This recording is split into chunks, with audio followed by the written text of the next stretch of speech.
As we enter into fall, I sat down to write our 2022 stewardship appeal that will be mailed out from the church shortly. We all know this yearly process of pledging an amount we intend to give as a commitment to the ongoing ministry of Faith Lutheran Church and this community that we have built together by the grace of God. As I thought about our time together as pastor and people, I also began to think about the church of my youth, the place where I was formed from infancy beyond. Where is the church that you were formed at? Was it here at Faith? Was it somewhere else? Where was the place that you came to know, to trust, and to follow where God is leading? Where is the aisle that you walked down as a child on your way to the chancel for First Communion, for confirmation, or with your family, or on your wedding? Was it in our building at 730 Collingwood Avenue? Maybe down the side aisles, since before the renovation there was no center aisle? Was it in this place, a place where we continue to gather? Every Sunday morning of my childhood followed the same pattern. My father would wake up my brother Rob and I pretty early and dole out the contents of a Sweet 16 bag of powdered donuts amongst our family. Then he would load up the car for the drive from Fremont, North Carolina to the neighboring city of Goldsboro, where we attended Good Shepherd Lutheran Church. Good Shepherd was located at the intersection of East Mulberry and North Herman, 1 street south of US 70. We used to tell people it was behind a well-known store called Bicycle World, which sat on the corner, though sadly, Bicycle World was replaced by a Rite Aid sometime during the 21st century. That church, built in 1940, looks like many of that era. Red wooden doors that harken back to a memory of Martin Luther, October of 1517. A pitched ceiling, just like the one here at Faith, to remind us of the faithfulness of God to Noah in the construction of the ark. And a blood-red carpet, always present to remind us of the blood of the Lamb, the blood that spilled from the side of Christ on the cross, the blood that fills the cup which is the new covenant of his blood shed for you and for all people for the forgiveness of sin, the blood that paves our way to the gates of heaven. The issue with that blood-red carpet, however, was that it started to show wear. And you know what? It should have. Because generations came through those red doors before my family arrived in the early 1980s. We joined their procession. Brides walked down that aisle to meet their grooms waiting with joy, love, and expectation for the blissful future that they had planned for. Families with their children, some firstborn, some only, some later on down the line, came forward to gather around the baptismal font as that old carpet absorbed the footsteps and the water spilling out from the font. That carpet even absorbed the tears of unsuspecting children, jarred awake by the water that God was working through in their baptism, if that water were too cold. There were also wax stains on the bits of the carpet covering the steps closest to the altar, remnants of acolytes being trained in years gone by. Eventually, tears slowly wore into the fabric, from casket after casket sitting on rollers and being pushed out of the sanctuary through those red doors, followed by widows, widowers, and those left behind. My family had the privilege of being part of that procession of time and life. My parents carried both my brother Rob and I down that very aisle and stood at that small wooden font for our baptisms.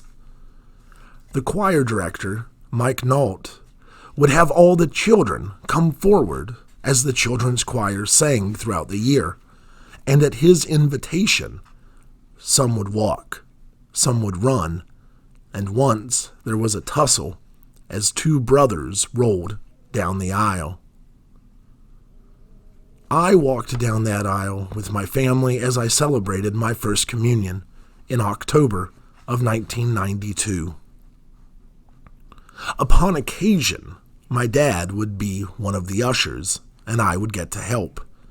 We would wait for Pastor Connolly to invite the congregation to rise as the gifts are brought forward, and the two of us would get to walk forward, carrying the offering plates, and being part of worship in such a real and tangible way as the congregation sang, "Let the vineyards be fruitful, Lord."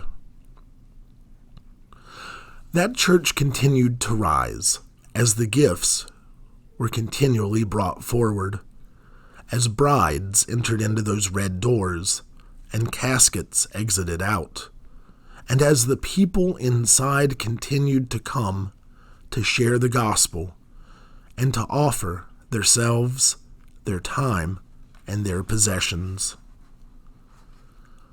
As it grew, the people of Good Shepherd trusted God, following where God was leading, even when that meant leaving the building on Mulberry Street to build a new church across town.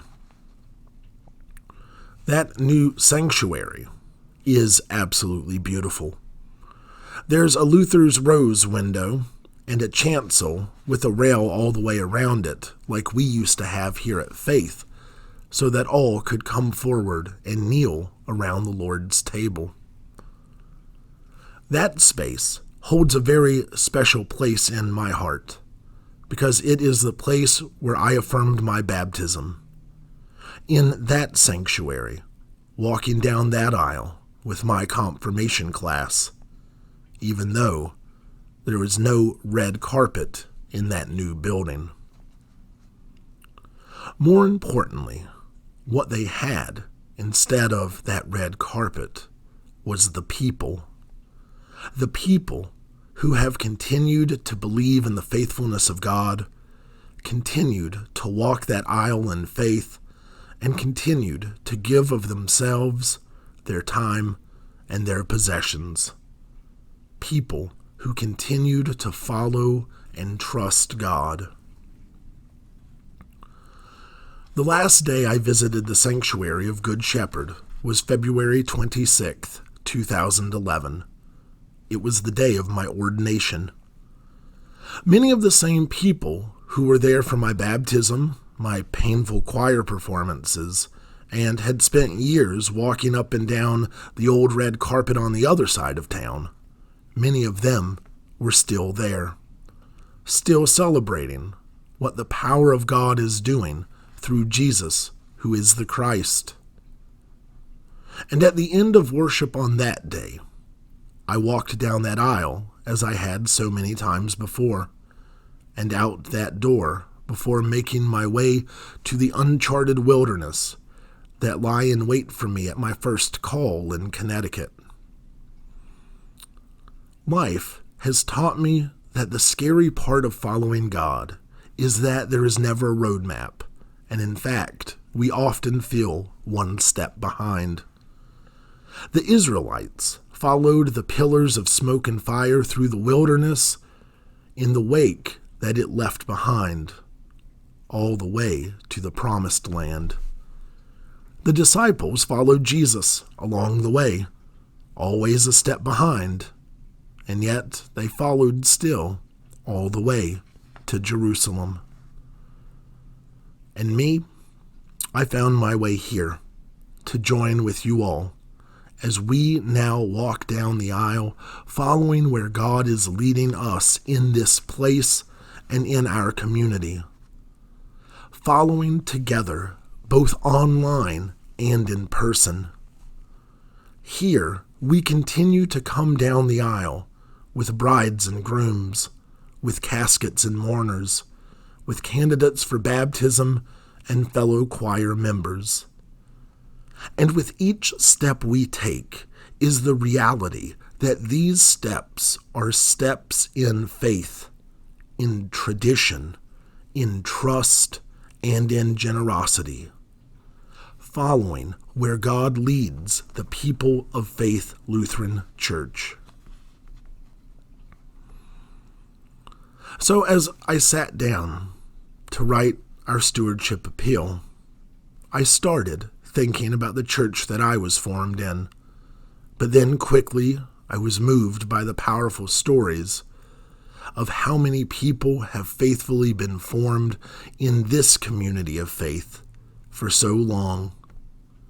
In a procession of faith across Whitehall, a story told in weddings and baptisms, in first communions and confirmations, in Sunday schools and choirs, a story told by you to me, a story we share, and a story that continues every time we walk down the aisle or join together on Zoom. And this is a story that we invest in, because we invest together. We invest in our future, and we invest in the rich history of this community. Together, we take steps forward, ensuring the future of the blessings that we all find gathered together here today. Amen.